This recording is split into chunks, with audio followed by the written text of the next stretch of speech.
Janvier 2020, l'épidémie s'installe sur nos écrans et dans nos vies. Clap de début pour la Covid, la première épidémie en direct. Tout le monde s'en mêle, la science et les spécialistes sont pris dans le tourbillon médiatique, certains médecins deviennent même accros aux médias. Miracle, le professeur Raoult a la solution, c'est le combat du héros solitaire contre les big pharma.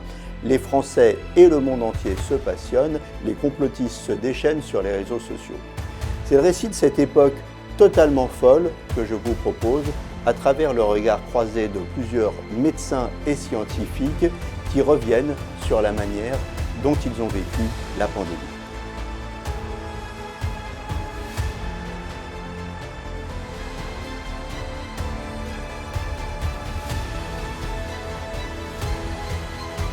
Il y a des médecins qui sont devenus accros aux médias. Peut-être, c'est leur problème. On peut devenir accro aux médias, ça c'est clair. Vous savez, c'est une lumière pour la luciole. Quand on aime ça, on devient accro. Je pense que tout le monde n'a pas la capacité potentielle de devenir accro. On se croit devenu important. Il y a la tentation de « on vous a vu, vous êtes connu », etc. Ça fait partie d'espèces de notoriété un peu orgueilleuse. C'est incontestable. On croit que toute la France nous regarde. Pas vrai, toute la France ne regarde pas. Le terme d'accro me gêne parce que ça voudrait dire qu'on en a besoin. Alors je me suis demandé, effectivement, je me la suis posé cette question, parce qu'à un moment, j'ai décidé de ne plus aller dans les médias, en octobre-novembre. Puis de toute façon, j'ai dû y retourner par la force des choses, parce que j'avais la promotion de mon livre à faire. Mais au bout d'un mois de promotion de mon livre, c'est-à-dire fin novembre, début décembre, j'ai décidé de ne plus y aller. Disons qu'on est accro aux médias quand on a quelque chose à dire. C'est-à-dire que le média vous entraîne dans une espèce de course où vous êtes en permanence obligé de travailler parce que vous voulez avoir quelque chose à dire. Donc en fait, comme il vous donne la capacité que votre parole ait un impact, du coup, il vous entraîne vers une sphère que moi j'appelle vertueuse. Et j'ai trouvé le moyen encore d'y aller, quoi. Parce que, par exemple, il y avait des journalistes avec lesquels j'avais plutôt sympathisé, qui m'ont demandé de faire un effort, donc je l'ai fait. Mais là, vous voyez, j'y vais plus depuis au moins 2 mois.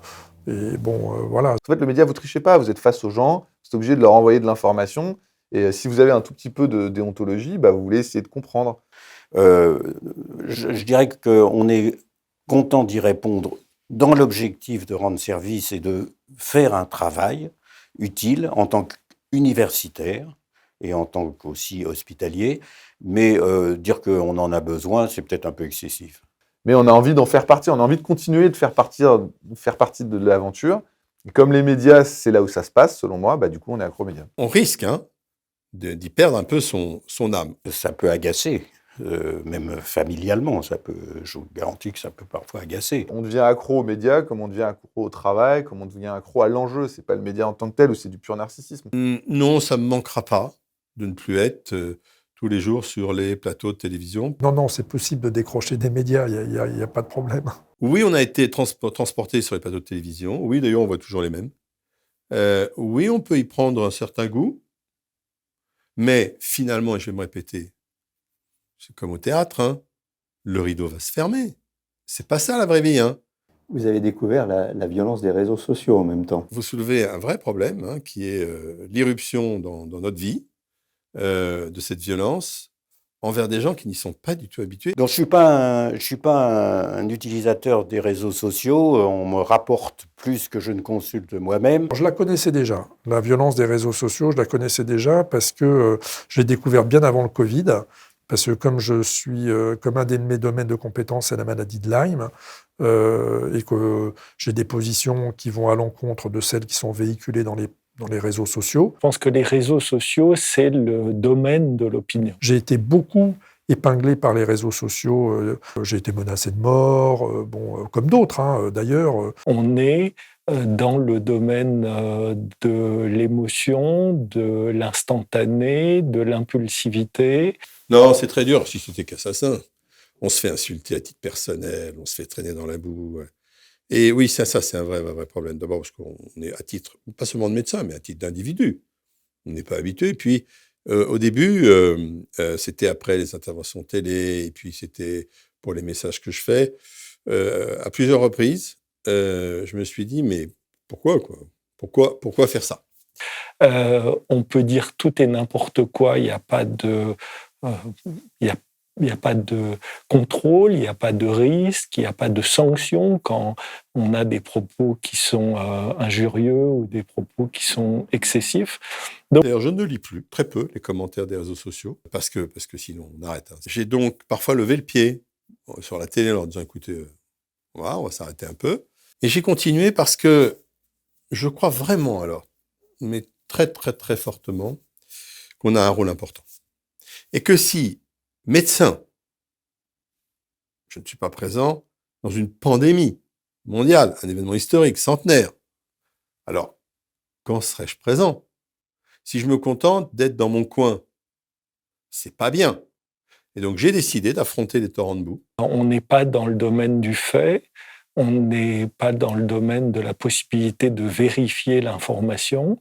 Voilà ce que je sais, voilà ce que j'ai lu. Avec humilité, il ne viendrait pas à l'idée de vous faire une démonstration de ce qu'il faut faire pour envoyer une fusée dans l'espace, tenir une boulangerie, couper de la viande. C'est vachement dur de couper des quartiers d'œufs. En plus, je suis dyspraxique. Si je le fais, je vais me couper les doigts. C'est une compétence. Cette notion de compétence a disparu. Hop. Et n'importe qui, quand je dis quelque chose, me dit « mais non, c'est pas vrai, parce que ». Alors là, je comprends plus, là. Moi, j'ai une très grande méfiance depuis très longtemps sur les réseaux sociaux parce qu'on y dit des tas de choses bien et on y dit surtout, et je dirais, c'est celle-là qui porte préjudice, un certain nombre de contre-vérités, d'attaques inutiles. Et on est confronté à des choses. Alors, j'ai appris plein de mots pendant cette crise. Hein. J'ai appris un mot que j'arrive maintenant à dire. Ultra crépidarianisme. Incroyable, ça. C'est une notion qui fait que vous croyez tout savoir sur tout, juste parce que vous l'avez lu justement dans les réseaux. Alors ça aussi, ça m'épate. Je considère que globalement, les réseaux sociaux, c'est un danger. On y apprend quand même des choses qui sont surprenantes. Et souvent, malheureusement, ou alors c'est peut-être parce que ça revient, parce que c'est celles-là qui sont exploitées, mais c'est les choses négatives et désagréables qui sont mises en avant et qui sont retenues par les gens qui consultent beaucoup plus que les choses exactes qui sont aussi à chercher, à découvrir et pas toujours faciles à trouver. On s'illusionne, nous, au début. Hein. Moi, je m'illusionne, je me dis, bon, je suis médecin, je fais de mon mieux. Le problème n'est pas de savoir si j'ai tort, si j'ai raison, si je suis intelligent, si je suis... Non, je fais de mon mieux. J'essaye d'apporter ma pierre à l'édifice. Donc, normalement, à partir de là, bon, on même passe pas le débat. C'est vrai, c'est pas le débat, mais respect pour la fonction, non pas de médecin, hein, mais de celui qui essaye de... Pas du tout. Donc on est vraiment dans une espèce de Far West dans lequel les mots n'ont plus beaucoup de sens et la notion d'information n'a pas beaucoup de sens. Donc soit on l'affronte, éventuellement en l'ignorant. C'est pour ça que je dis, je lis plus les commentaires, enfin je lis pas les commentaires agressifs. Soit on veut pas y être confronté, mais il faut se retirer à ce moment-là. Attention, c'est simple. Hein. Pour moi, je vous dis, hein, c'est comme au théâtre. Hein. Vous ouvrez le rideau et vous faites j'aime beaucoup le théâtre, et vous jouez. Si, à l'arrivée, vous n'avez que la peur, j'espère que je ne vais pas me faire incendier par les hommes et femmes de théâtre, parce que je les aime, que par la peur de gens qui réagiraient mal, vous n'y allez pas. Ou alors, vous vous dites, non, j'ai envie de le faire. C'est pas seulement mon job, je l'ai dans les tripes. Je le fais, puis si ça plaît pas à certains, ça plaît pas à certains, mais j'y vais. Vous avez dit toutes les opinions ne se valent pas. En démocratie, toutes les opinions se valent, c'est une opinion, un vote.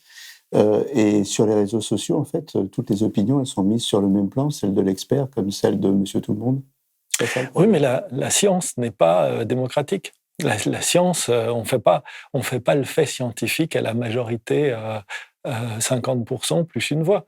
En science, les choses sont vraies si elles sont vérifiées par d'autres, elles sont fausses si d'autres démontrent que en refaisant la même expérience, on ne trouve pas le même résultat.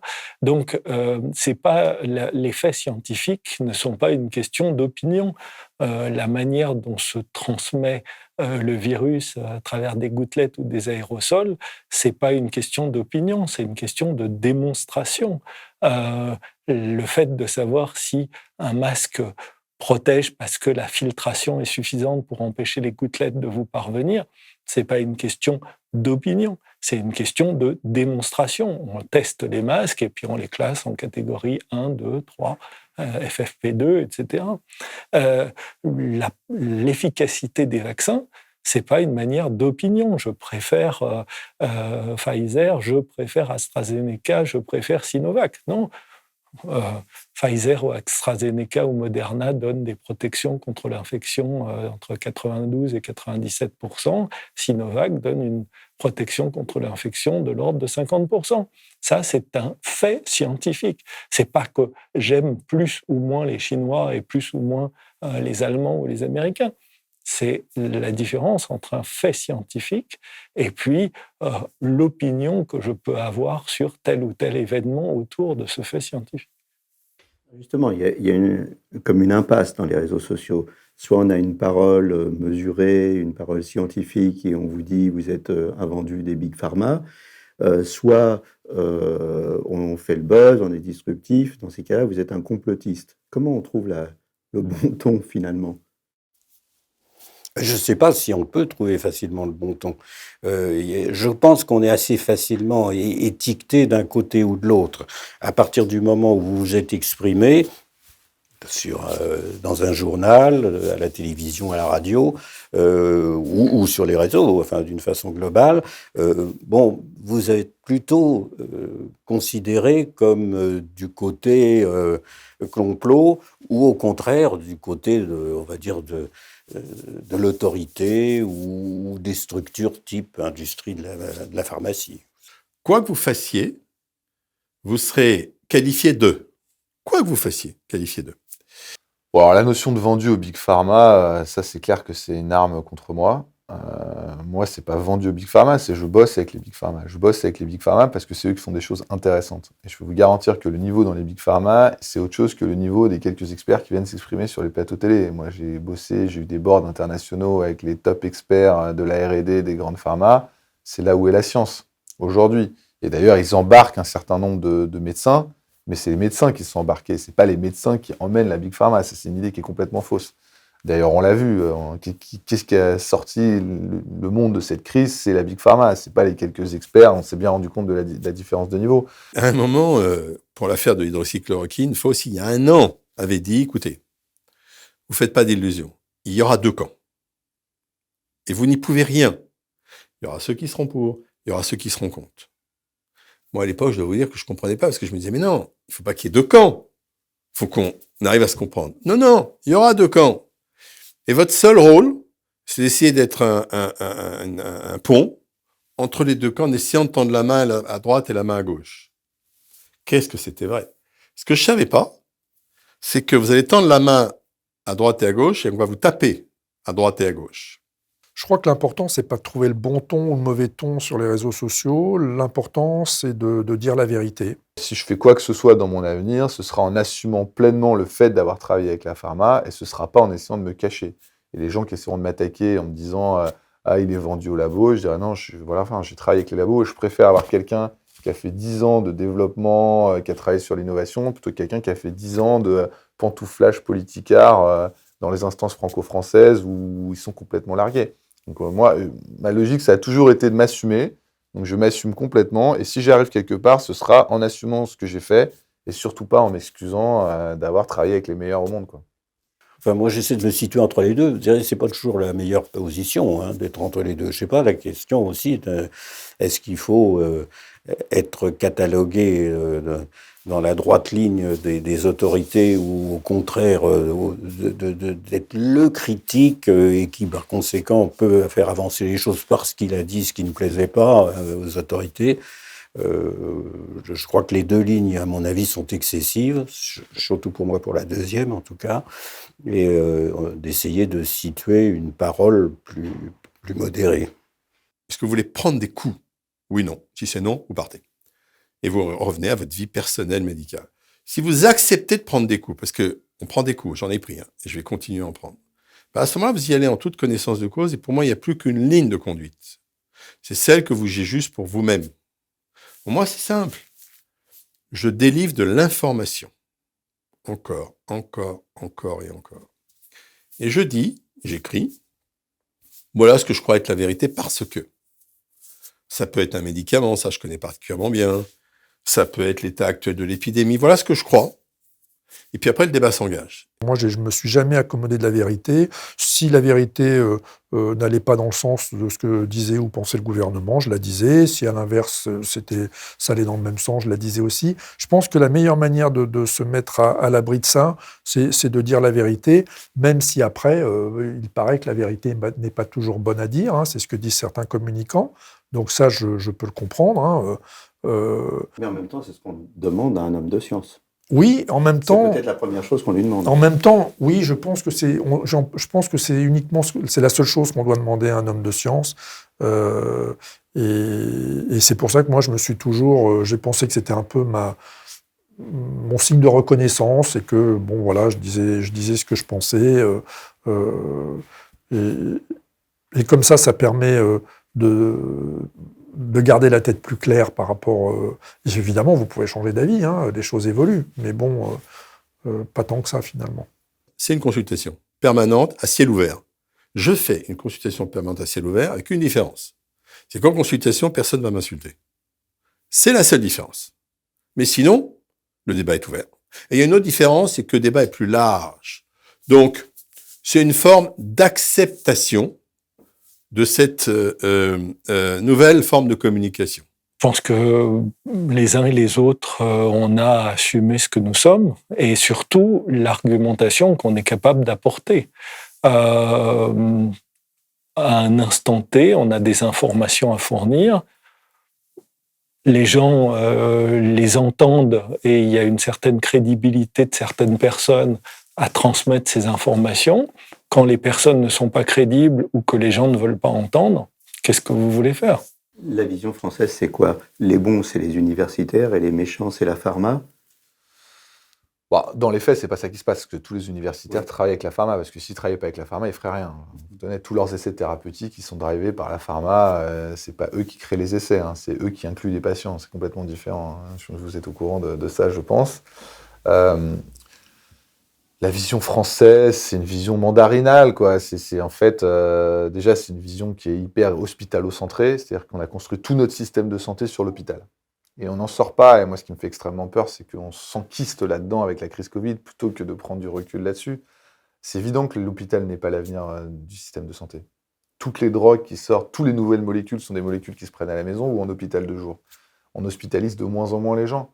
Donc, en fait, en France, on défend l'hôpital, mais comme on défendrait le service public, en fait. On en fait un débat d'idées. Alors que c'est pas une question de débat d'idées, c'est est-ce qu'on aura autant besoin de l'hôpital demain qu'aujourd'hui? Clairement pas. Donc, plutôt que de faire de l'hôpital une plateforme technique où les médecins peuvent venir travailler avec des administratifs qui s'occupent de la plateforme technique et des médecins qui s'occupent de leur filière, la filière diabète, la filière cancer, la filière maladies rares, qui travaillent sur leur filière. Et quand ils ont besoin de l'hôpital, ils l'utilisent. En fait, on a des vieux médecins qui n'ont pas compris ça, qui s'attachent à l'hôpital comme à une institution et qui veulent un projet médical d'établissement. Mais c'est ridicule. Vous ne faites pas un projet médical d'une plateforme technique. Vous faites un projet médical pour la prise en charge du patient diabétique. Vous faites un projet médical pour le patient cancéreux. Après que vous ayez une plateforme à droite, une plateforme à gauche, et que parfois vous alliez utiliser celle-là et parfois celle-là, on s'en fout. C'est pas la question. Et on a totalement confondu le truc. Et parce que comme l'hôpital, c'est une espèce de famille et qu'on n'a pas imaginé le système de santé de l'avenir et qu'on n'a rien proposé d'autre, il reste comme ça sur une position défensive sur l'hôpital et on s'en sortira jamais. Là, il y a une loi qui vient de sortir en 2021, c'est encore pour faciliter l'embauche à l'hôpital. Mais l'hôpital, c'est pas l'alpha et l'oméga. Et il y a pas de je crois pas au projet médical d'établissement. On ne crée pas un projet médical pour des services, voilà, où des gens dorment. C'est pas ça le sujet. Le sujet, c'est comment j'emmène mon patient de l'intolérance au glucose jusqu'à la gestion de son diabète sous insuline. C'est ça mon sujet. Mais le directeur d'établissement, il n'a rien à voir là-dedans. C'est pas lié à un hôpital. Le patient, il peut être vu en ville, de temps en temps hospitalisé. Quand il est en vacances, il peut être hospitalisé ailleurs. Et c'est ça qui va être fluide. Donc je pense que le système de santé souffre de cette espèce de conception sectaire, l'hôpital, la ville, l'administration, alors qu'en fait, chacun a sa place. Simplement, le médecin est encore trop lié à l'hôpital. Il faut totalement détacher la profession médicale et des professionnels de santé de l'hôpital. L'hôpital, ce sont des blocs opératoires, ce sont des chambres, un parc IRM, des explorations fonctionnelles. Point barre. On s'en fout, en fait. C'est pas le sujet. Qu'il y ait une plateforme technique par département pour que les gens y aient accès, c'est très bien. Mais c'est pas comme ça qu'on doit structurer l'avenir. Et j'espère qu'un jour, on n'aura plus du tout besoin de l'hôpital en dehors du bloc opératoire et de lits de réanimation. Et qu'on arrêtera de mettre des gens dans des chambres alors qu'ils peuvent être chez eux avec des traitements péros ou avec des traitements en intramusculaire. Et d'ailleurs, tous les programmes de développement clinique vont dans cette direction. Et nous, on continue de penser qu'il n'y a que l'hôpital. Avec le biais de cette crise Covid, je pense qu'on va repartir là-dedans et on va perdre 10 ans, quoi. Irak, la première guerre en direct, Covid, la première pandémie en direct. Alors moi, je n'ai pas ce recul-là parce que je suis relativement jeune, ça se voit pas. Donc, j'arrive pas à comparer ce qui s'est passé là avec un autre phénomène. Ce que je sais, c'est que les médias ont eu un rôle extrêmement important et je pense qu'ils ont eu un rôle extrêmement bénéfique. Oui, c'est vrai. Alors, pour être en direct, ça, effectivement, il y aurait beaucoup à dire sur le en direct avec tous ses avantages et ses inconvénients. Oui, vous avez raison. C'est la première pandémie en direct. Et d'ailleurs, je pense que ça a été une très mauvaise chose. Oui, probablement. Ne serait-ce que parce qu'on n'a jamais connu une pandémie de cette ampleur. Donc, oui, bien sûr. Je pense que les médias sont devenus vraiment quelque chose d'essentiel à notre fonctionnement, à notre démocratie, mais à notre société.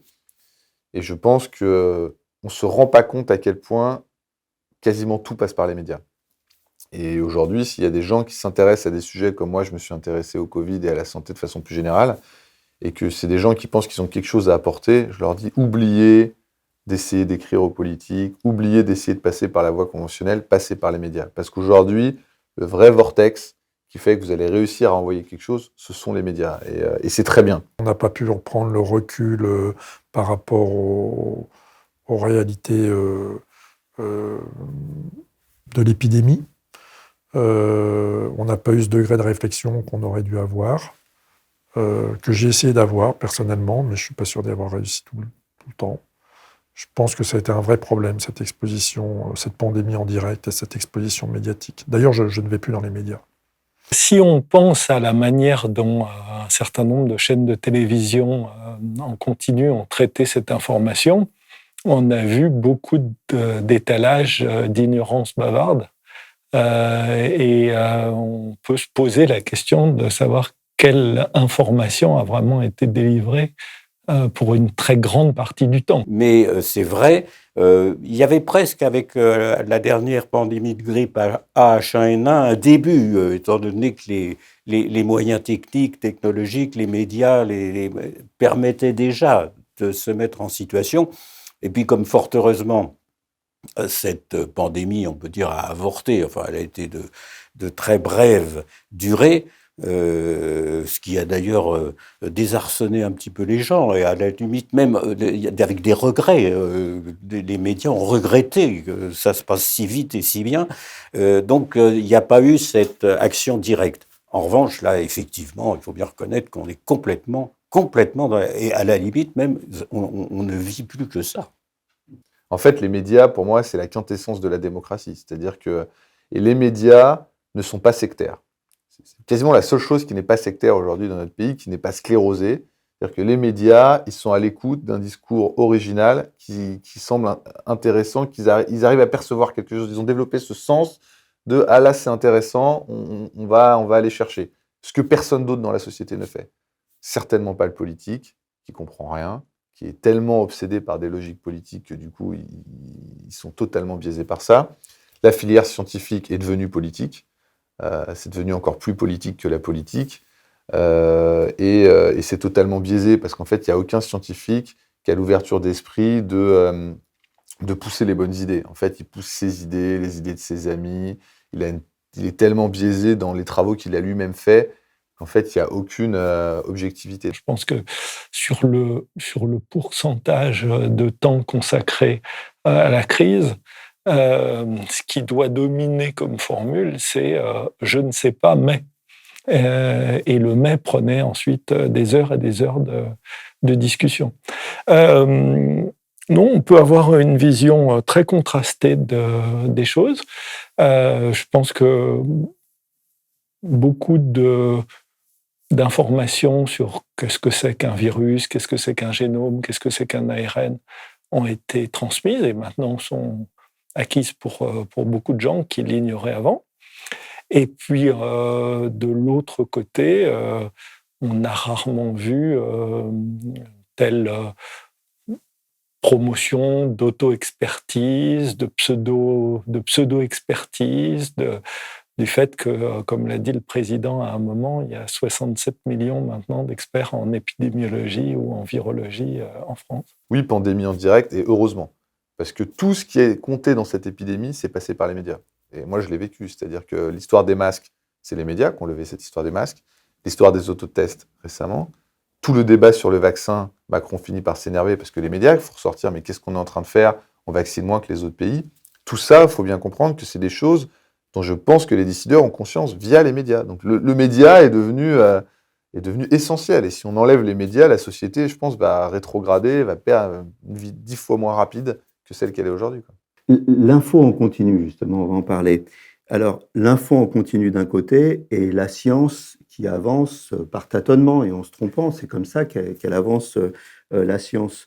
Le journaliste demande aux sachants de savoir et les journalistes veulent des réponses. Comment on vit ça au niveau scientifique? Alors, c'est à la fois intéressant, c'est à la fois inquiétant, c'est à la fois frustrant.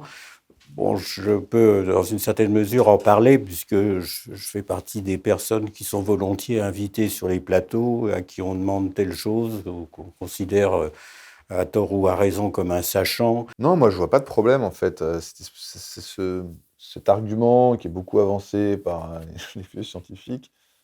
Je ne vois pas où est le souci. De toute façon, on est obligé de prendre des décisions. Donc, la décision se prend sur les faits scientifiques. L'avantage des médias, c'est que ils vont avoir cette capacité à aller au fond du sujet scientifique. C'est-à-dire que les scientifiques ont toujours une tendance, comme les médecins, à enrober une espèce de réalité scientifique, d'un espèce de vernis qui est lié à la discipline, alors que le média, il va tout de suite aller droit à l'information. C'est-à-dire, visiblement, il y a ce variant, comment on sait qu'il est plus contagieux? Il est plus contagieux, mais donc du coup, qu'est-ce que ça veut dire concrètement? Et il va finalement pousser le scientifique à aller au bout de sa découverte. Alors que le scientifique va avoir tendance, lui, à rester focusé sur simplement le fait scientifique. En fait, on s'en fout. Ce qui compte, ce n'est pas le fait scientifique, c'est quelles sont les implications derrière. Et je trouve que justement, le média, ce qui était génial, c'est qu'il arrivait systématiquement, quand il y a quelque chose qui sortait, à extrapoler et à arriver à finalement une quasi-décision qui a pris et est repris par le politique. Car le média est toujours en avance sur le politique, contrairement à ce qu'on croit. Après, c'est un jeu, mais moi, j'ai senti que le débat se fait dans la sphère publique, et le politique est derrière, et il est plus devant, enfin, il est jamais devant, en fait. Et même maintenant, c'est parfois le média qui impose la décision politique. Moi, je crois que c'est possible à partir du moment où les gens restent dans leur rôle, c'est-à-dire disent ce qu'ils savent et ce qu'ils ne savent pas, et puis résistent à cette hubris de vouloir apparaître à tout prix dans la petite lucarne quand ils ne sont pas compétents ou experts. Oui, exactement. Je pense que c'est deux choses qui sont complètement incompatibles. C'est pour ça d'ailleurs que j'en suis arrivé à cette conclusion-là.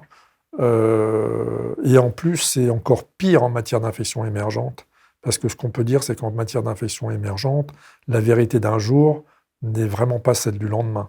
Donc effectivement, la science avance en tâtonnant, par des remises en cause perpétuelles, mais là, c'est encore pire en cas d'infection émergente, parce qu'on part sur un truc, et puis en fait, non, c'est pas ça, c'est un autre truc.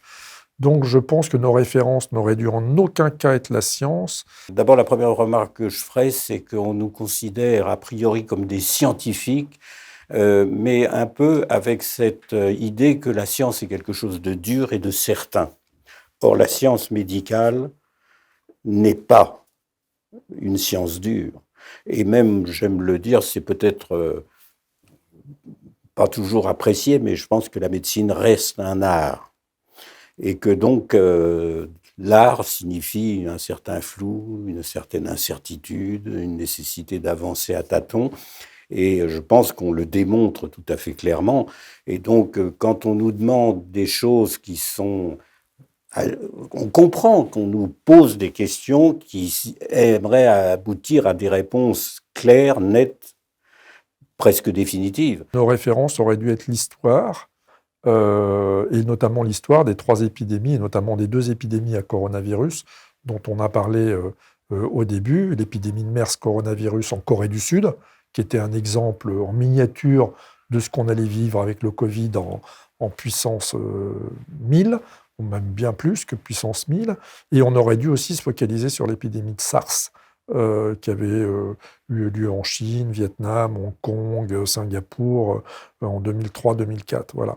Mais voilà, parce que ces 2 épidémies-là, eh bien, en fait, permettaient d'écrire l'histoire immédiate du Covid. Et pour avoir l'histoire du Covid à long terme, en fait, il y a une autre référence historique, qui est l'épidémie dite de grippe russe de 1890, donc 19e siècle, fin du 19e, qui là n'est pas du tout une épidémie de grippe russe, contrairement à ce que son nom indique, mais en fait est une épidémie de coronavirus. C'est l'épidémie du coronavirus OC43, qui est donc arrivé en Europe en 1800, enfin même dans le monde, puisque ça a été une pandémie en 1890. Il a démarré à Leningrad en novembre-décembre 1889. Il est arrivé à Paris en fin décembre 1889. Et après, la pandémie a duré environ 5 ans, avec plusieurs vagues successives. Donc je pense que ces 3 références historiques, l'épidémie de russe de 1890, l'épidémie de SARS de 2004-2005 et l'épidémie de MERS coronavirus en Corée du Sud de 2013, je crois, ou 2014, je ne me souviens plus. Je pense que ces 3 épidémies-là permettaient de décrire ce qui arrive avec le Covid. Et le grand problème qu'on a, c'est qu'on a un certain nombre de vrais sachants qui sont venus dire l'état de leur connaissance ou l'état de leur ignorance. Et ça, c'était pas très intéressant. Et puis, on a beaucoup de gens qui sont venus donner leur opinion. Et l'opinion n'a rien à voir avec le fait scientifique. Le fait scientifique, c'est une chose, le fait médical, c'est une chose, et puis l'opinion qu'on en a est une autre chose. Et l'un des grands problèmes, ça a été la confusion entre le fait et l'opinion. Où on a l'honnêteté de dire on ne sait pas, et je pense que c'est de temps en temps, et même le plus souvent, une bonne chose, c'est de peut-être donner une réponse, mais d'y ajouter qu'on n'a pas de certitude et qu'on ne sait pas. Ou bien on essaie de trouver une réponse qui est la plus adaptée au moment T où la question est posée, avec un risque assez fort, et on le démontre, de se tromper. Comment vous avez vécu cette crise Covid? Est-ce que les médias vous ont sollicité fortement, rapidement, ou vous avez su préserver une certaine tranquillité? Oui, au regard des médias, j'ai rapidement fait un grand tri. Donc j'ai essayé d'apparaître uniquement quand c'était absolument nécessaire et justifié au regard des différentes fonctions que j'ai eues. Et effectivement, je ne suis pas apparu sur les plateaux de télévision en continu en particulier. Donc vous dites on aurait dû se tourner vers l'histoire plus que vers la science. Est-ce que ça veut dire que quand on est médecin, finalement, on n'est pas prêt à affronter les médias et là, vous vous êtes fait avoir, vous vous êtes trompé? Alors, on s'est tous trompés à des degrés divers. Après, ça sera à vous, les historiens, enfin à vous, les journalistes, et aux historiens de la médecine surtout, de dire à quel degré on s'est trompé, parce qu'il y a des petites erreurs et il y a des grosses erreurs. Vous voyez, je pense que entre parler de petites grippes, comme on a pu entendre certains en parler, d'ailleurs dont moi, mais c'était en janvier-février quand même. Après, on a rapidement corrigé le tir, en tout cas pour des gens comme moi. Et parler de dire que le masque ne sert à rien alors qu'on a affaire à une infection respiratoire, je pense que ce n'est pas le même ordre d'erreur. Quand on est médecin, on n'est pas forcément préparé à ça. Et vous, à travers votre discours, Vous avez senti ça tout de suite, cette force des médias et cette nécessité de passer directement par les médias pour faire avancer les choses. Alors, absolument. Je dirais que la différence avec moi, c'est que je connais le système et je n'ai aucun complexe par rapport au système. C'est-à-dire que quand on me dit le conseil scientifique, nous, on a parlé au conseil scientifique, on ne se dit pas c'est le conseil scientifique. On écoute ce qu'ils disent, on se dit, franchement, c'est pas au niveau. Donc, en fait, on connaît suffisamment le système de l'intérieur pour ne pas avoir de complexe. Donc, de l'extérieur, on est capable de tirer quand il faut tirer. Et on n'a pas de complexe à aller dans le média pour challenger. Et je pense que c'est ça qui a surpris et qui a fait notre succès relatif, c'est que les gens se sont dit, mais pourquoi il les challenge comme ça? Mais on ne vient pas de nulle part. Je veux dire, mon associé Henri, il a été chef de clinique pendant 2 ans à l'IGR. Moi, toutes les sphères du pouvoir médical, je les connais, je les ai fréquentées quand j'étais interne, et je travaille encore avec, en fait, de l'extérieur. Donc, voilà, et les médias étaient le seul moyen de s'exprimer sans être bloqué, en fait. Parce que tout est une question de blocage, en fait. C'est comme ça que ça se passe aujourd'hui. C'est-à-dire qu'il faut essayer de contourner les blocages. Si vous arrivez à contourner suffisamment les blocages, bah, vous arrivez à émerger. Les médias, on n'est pas prêt à ça quand on est médecin, non? Normalement, non. Maintenant, je pense que ça s'apprend. D'abord, je dirais que l'évolution de notre société fait que les médecins sont devenus, pour certains d'entre eux, obligés de participer à ça. Je suis d'ascendance médicale. J'avais un père qui était un universitaire, hospitalier aussi. S'il avait su que je me prêtais au jeu des médias pendant cette période, il m'aurait dit « t'as autre chose à faire ». Et puis, je vois bien quand même qu'à travers tout ce que j'ai acquis avec un patron en particulier, mon patron à l'hôpital de la Salpêtrière, qui était un homme qui avait compris qu'il fallait s'exprimer au niveau des médias pour le bien public, pour l'intérêt de tout le monde, eh bien, j'ai, dans une certaine mesure, hérité de son carnet d'adresses. C'est grâce à lui que j'ai été d'abord invité. Et je pense, alors c'est modeste peut-être, mais je pense qu'on rend service. Et que souvent, quand après j'ai exprimé auprès de collègues l'idée que c'était peut-être pas très utile que je continue à répondre à certaines invitations, ils m'ont dit non, vas-y, il faut que tu y ailles. Il vaut mieux que ce soit toi que peut-être certains autres qui diront des choses pas forcément souhaitées. Quand je voulais dire vous vous êtes trompé, c'est-à-dire que vous vous êtes trompé de discours. Vous auriez dû orienter votre discours sur l'histoire, comme vous le disiez, plutôt que sur la science. Mais c'est les médias qui vous ont happé vers la science, non? Moi, personnellement, j'ai toujours orienté mon discours a toujours été basé sur l'histoire.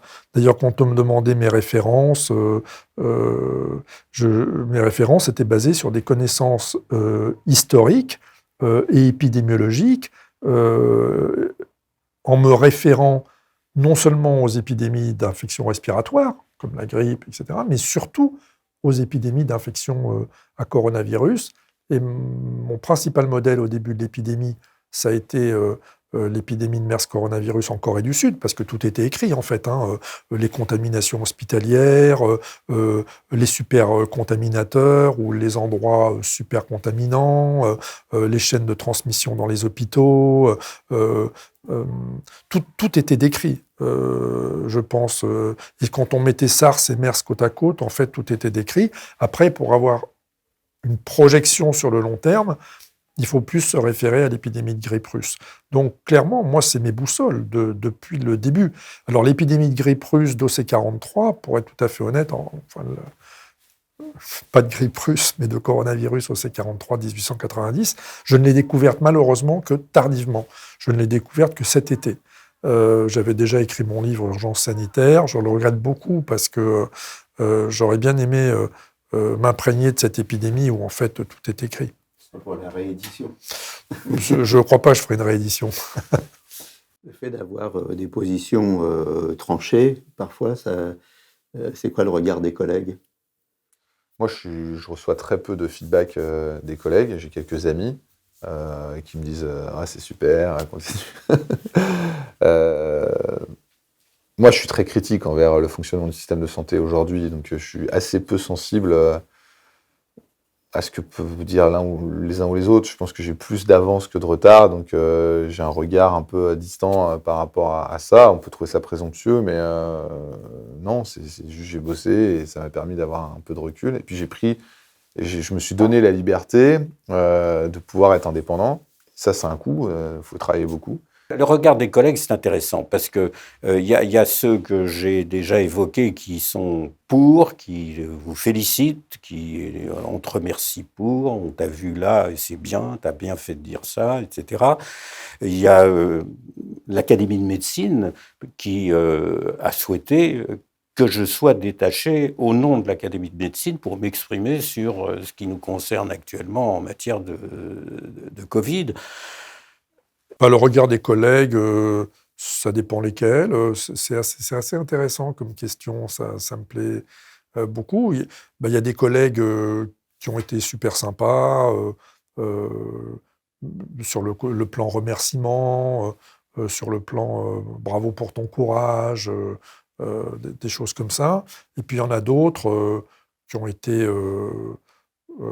à la limite du désagréable. Je m'en fiche de ce que pensent les collègues. Et après, sur le fait d'être clivant et tranché, de toute façon, moi, ce qui m'insupporte, c'est des gens qui vont parler, qui sont invités et qui ne disent rien, quoi. C'est pas de l'information. Et puis à un moment, mais ça, c'est très français, on ne veut pas prendre de risques. Si vous avez une analyse, allez au bout de votre analyse.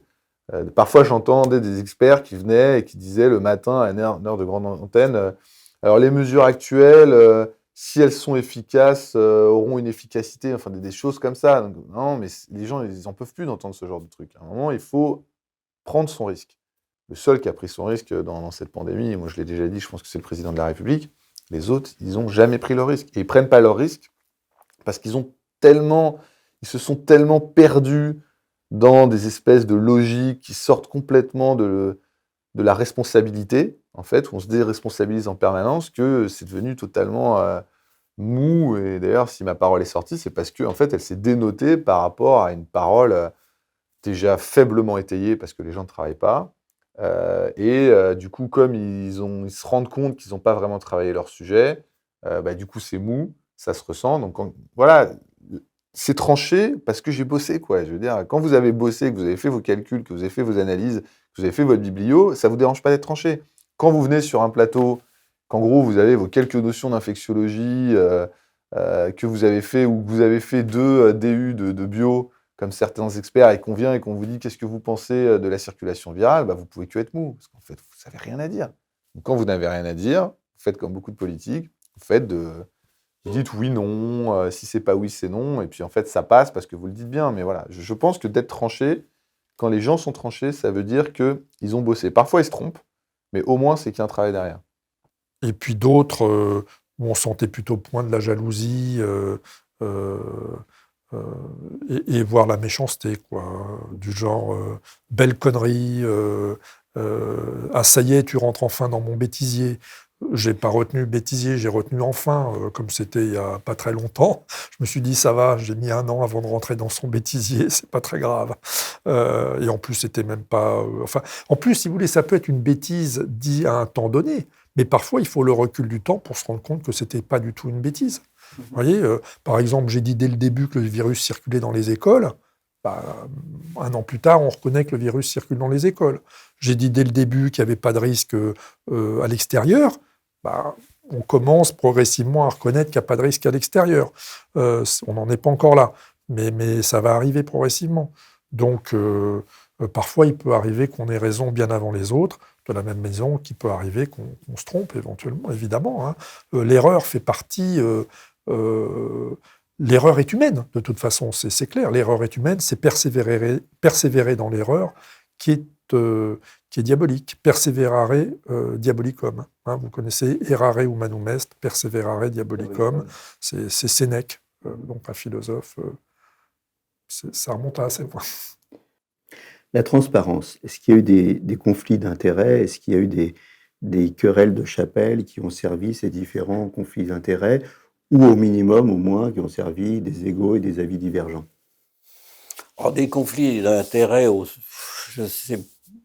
moi, je ne les ai pas sentis particulièrement. Alors, des conflits d'intérêts de type matériel, Moi, j'ai pas repéré grand-chose, pour être très honnête. On pourrait imaginer que dans les relations avec l'industrie pharmaceutique, avec les vaccins, il y en a probablement, il y a des tas de choses qui doivent intervenir. Ça, j'y crois pas.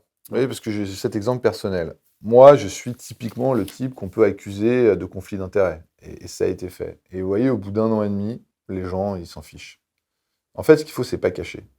Vous dites, moi, j'ai travaillé avec l'industrie pharmaceutique et je continuerai à le faire parce que c'est là que c'est extrêmement intéressant. Je pense que l'avenir, c'est l'innovation médicale. Je pense que c'est l'innovation médicale qui tire le système de santé et le système de santé le suit parce qu'il s'adapte en fait à la façon dont on prend en charge les gens et on prend en charge les gens avec de l'innovation. Si, alors il y a des normes conflits d'intérêts, évidemment, qui n'ont pas sauté aux yeux des non-initiés, mais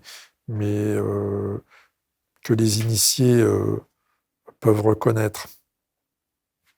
Par exemple, le plus flagrant, c'est probablement quand même celui du Remdesivir avec le laboratoire Gilead derrière, quoi. C'est clair qu'il y a eu un vrai souci là-dessus, puisque le Remdesivir, il n'y avait aucune efficacité, et à un moment, on était quasiment sur le point de dire que ça marchait. Moi, je sais que je suis monté au créneau pour dire qu'il n'en était pas question, et je me souviens avoir même menacé de démissionner du groupe de travail dans lequel j'étais si jamais il laissait passer un truc pareil, quoi.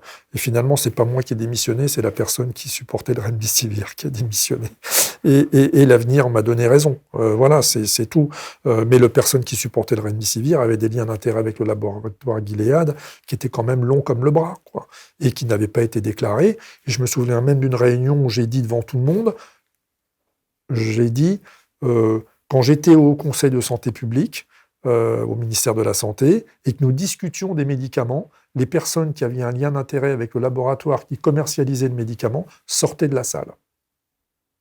Voilà, il l'a très mal pris, mais bon, mais c'est la réalité. Et il n'y a que comme ça qu'on peut raisonner de manière intelligente. Moi, j'ai le sentiment que on a atteint une forme de transparence qui était peut-être même outrancière, puisqu'on a été aussi transparent sur toute l'étendue de notre ignorance et que, à force d'exigence de transparence, on a probablement été beaucoup trop bavard et que du coup, on ne savait plus où était la vraie information intéressante de toute cette masse de pseudo-informations dans laquelle on était.